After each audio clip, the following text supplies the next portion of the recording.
Good evening, Dr. Taulton.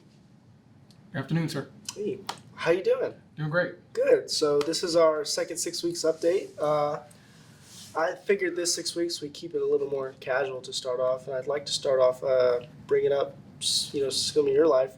So would you go ahead? What was your first job? My first job. Oh man. Okay. My first job probably was back when I was maybe in 10th grade, in high school at the time, obviously. But my first job was actually working in a grocery store. Actually. Really? I want to say, if I'm not mistaken, I worked at 2 grocery stores actually. One was at Randall's, and at Kroger as well. So Cool. I kind of assisted with facing on the aisles, like items on the aisles and stocking the shelves on the aisles, and also a cashier. So that is my very first job, first place of employment. I can kind of relate to you there. My first job was at a dollar store, a Dollar Okay. General. So I mean, obviously it's not as big as a grocery store, but it is similar fields of work. Kind of leaning into more kind of the school side. So, what was the most influential teacher you had growing up? Influential teacher I've had over the course of my career in post-secondary education, the whole nine. I've had so many great teachers that shaped who I am today. But I definitely say I can't name one. I think it would be unfair to me to just name one teacher. What I'll do is I'll just kind of mention a couple of teachers at all of my levels, at least K-12, my K-12 experience. So when I was in 5th grade, I had a really good teacher. His name was Mr. Terrell. Phenomenal teacher at the elementary level. Middle school level, I can say I have 2 of my favorite 2 teachers at the middle school level. I had another math teacher named Mr. Burrows, and then I had a teacher named Ms. Tate, who was my English teacher. And at the high school level, I had a couple of teachers there as well. One, my honors biology teacher, her name is Dr. Shrink. And then my English 4 teacher, her name is Ms. B.K. Jones. By far, my favorite teachers that I've had over the course of my K-12 career. That's really cool. That is really cool. Thank you for sharing. So kind of moving into our district, I'd really like to know, what's kind of, so we got Thanksgiving break coming up. So is there anything on the docket for that? We got anything planned? Yeah, so right now our Thanksgiving break is going to be Monday, November the 20th through the 24th. All right. With Thanksgiving being on Thursday, November 23rd. But traditionally, like I said, as far as during Thanksgiving break, just being around family, turkey, lots of food, football, college football, NFL. And then we have in my family a tradition where me and my college friends get together and we play football. Nice. Thanksgiving morning, rain, sleet, or snow, so I'm looking forward to that. Cool. So if I come back limping or with a hurt knee, you'll know why. But no, so that's always something that I look forward to, because sometimes, as you get older, you're not able to kind of visit with some of your college friends nearly as much because, life happens and kids and all those different things. So, and work. So I'm looking forward to that, being out for the Cool. break. That's really awesome. That's cool. I know the church that I'm a part of also does something like that. We call it the Turkey Bowl, and we all get around together. I think it's during Thanksgiving break, and we all play a football game together, just a little 2-hand touch football. It's a really good thing. It's a really good thing. Gotcha. Anything else though planned? Honestly, relaxing. With my course load this year and my the classes I'm taking, it's gonna be a good relaxing period to not have to focus on schoolwork so much. I am very excited for it. That's right. And so, like I said, as we gear up for it, we'll have our week will wrap up next week on Thursday, and so we'll close the district and we'll be out for a total of 10 days, 10 calendar days. So looking forward to that. Awesome. We have a district luncheon. Not district, but admin staff will get together and do a potluck. And so looking forward to That's that nice. and having some fellowship with the district staff That's as awesome. well. So, yeah. Moving after that, I know we have our Christmas break, and that will be the end of this first semester. That's right. And so the first semester will conclude on Thursday, December 21st for students. Staff members will wrap up on the 22nd. And so those first couple of weeks of December we'll be doing STAR testing, STAR EOC retesting here at the high school. And we'll be doing STAR interim assessments as well for all the other grade levels, 3rd grade all the way through your EOCs as well. And then we'll return to school from the Christmas break on Tuesday, January the 8th. And that will be a hybrid week. Hybrid weeks are the weeks where we'll have school Tuesday through Friday. That's right. So we have professional development day on that Monday. Actually, I got the dates wrong. So that's actually on Monday, the 8th, and students will come back on Tuesday the 9th. So we'll have school Tuesday through Friday that week, and then the following week is MLK Day week. So we have that Monday off as a holiday, and that will also be another hybrid week to where we'll have school Tuesday through Friday. And then I assume the week after that, we're going to go back to our normal Monday, Thursday schedule? That's correct. We'll go back to the regular schedule after that.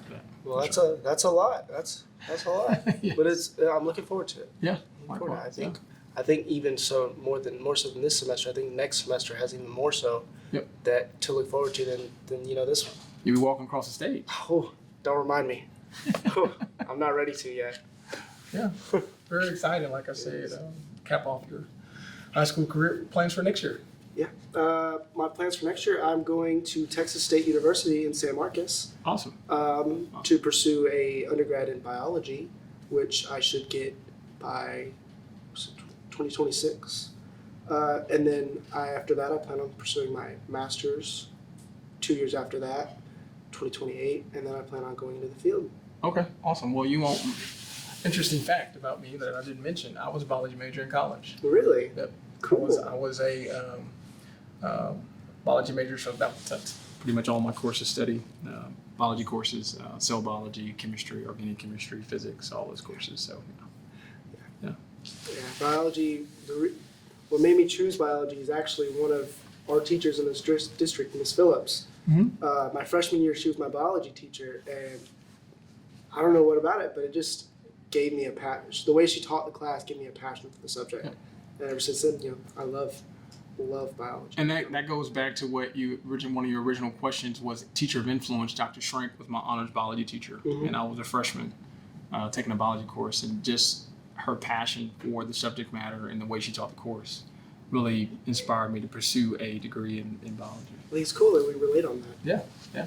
And that's why I say, obviously from a teacher of influence, just, especially having that long-standing impact. I was a freshman. I was roughly, 14, 15 years old, and then went on to major in biology in college. So that's awesome. Okay, my name's Lily, and today we have fun district questions for you. Is that okay? Sure. All right, let's talk apocalypse. Okay. So if we were in a zombie apocalypse and you could only take 3 people from our district, who would you take? 3 people. 3. Okay. That's a tough one. Definitely probably will need some law enforcement. So I definitely would have to say Chief Dean. Okay. Yeah, he's decorated law enforcement officer, so I definitely have to take Chief Dean. Mm-hmm. The next person I would say would be Miss Elliott. Okay. Just because Miss Elliott just has this calming disposition and temperament about her, so you'll need somebody that can keep us a little bit calm in facing those zombies. And then maybe my third person would probably be Miss Gladden. Miss Gladden just has the personality where you got to have a Miss Gladden with you. That's a good one. So those would be my 3: Chief Dean, Miss Elliott, and Miss Debbie Gladden. What do you bring to the table?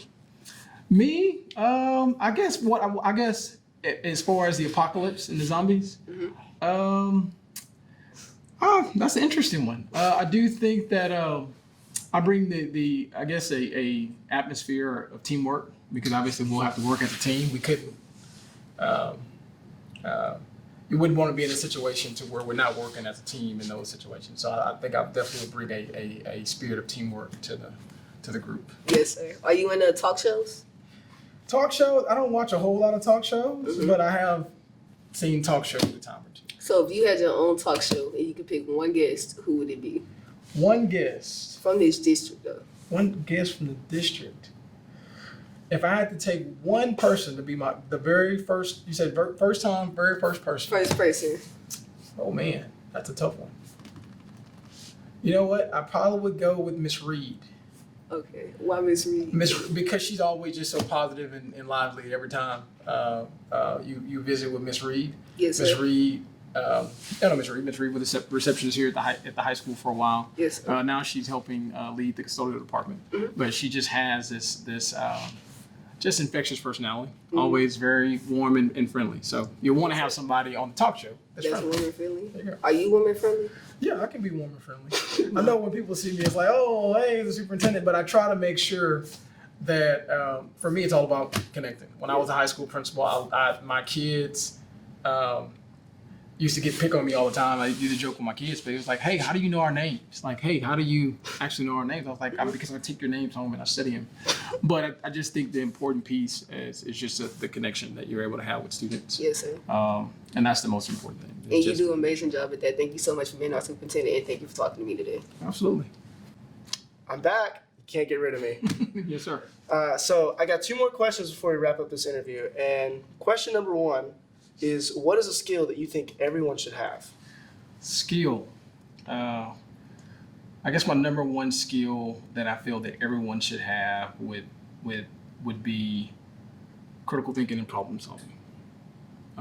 And obviously, in not only just school but life, there are posed challenges. And so basically being someone that can think critically and problem solve to resolve issues versus, okay, well, there's an issue. Okay, well, how do I resolve it versus, because basically there are times to where things will be presented and you have to be able to tackle the challenge. And there's always working on a solution. Basically someone that's being a solutions oriented person that can think critically and someone that can actually embrace taking on challenges, because in life there's challenges, but then in the workplace at times there's challenges as well. So someone that is a problem solver, someone that can think critically, and someone that is solutions oriented. I love that. I love that. I think critical thinking is very important. It's something I really value. Yeah. I have to agree with you on that. I think that's great. That's Absolutely. Those are awesome. Okay, so my last question is, what is the best piece of advice you've ever been given that you can share with us? Piece of advice. I'm a person, like I said, I kind of collect, I guess, quotes and different things and words of encouragement. So a couple of them. One would be is how you do anything is how you do everything. Let's think about that for a second. So it is how people do things, how they, consistent they are. Consistency is always key, but really how you do anything, how you prepare and how you do anything, it ultimately starts to become who you are. You're a person that's always late for school. With the transferable skills, right? You're always late for school, you're likely to always be late for work, right? So those are transferable skills, and it pays to be a person that is timely and it's on time. Yeah. And those things translate to a number of things as far as being timely in general, how you go about conducting your business as an adult as well. Those things cross over. Mm-hmm. The other one would be a good plan today is better than a perfect plan tomorrow. Tomorrow's not promised, so you have to make sure you maximize every day and be a person that maximizes time. And we as a leader, you also have situations to where you look at people that are highly successful. They don't sleep 8 hours a day. You just can't. You can't sleep for portions of your day, a certain portion of your day, and be successful. You look at any successful people. You obviously want to get adequate sleep. Don't let me make sure that everybody knows that. Don't take it out of context. But if you're sleeping all day, how are you maximizing your potential of your time? You're not. So those are probably my biggest 2, I guess. Like I said, quotes or things I kind of live by. How you do anything. Okay, it could be simple things like, okay, well, in the morning when you leave the house, do you make your bed up or not? Right? Because who wants to actually go to work and be at work for long hours and then go back home and the bed is not made up, right? So it's those kinds of things that are transferable skills as far as how you plan, how you lead, how you communicate, and so on and so forth. So. Well, I have never heard those, but I think I'm actually going to start applying those to my life because I actually really like those quotes. So thank you for sharing those. Absolutely. Anytime. Yes, sir. This was a great interview. Yes, Wrapped up Glad second y'all 6 were weeks. Yeah. Thank you for being here. Yes, sir. Appreciate it. Yes, sir. Thank you.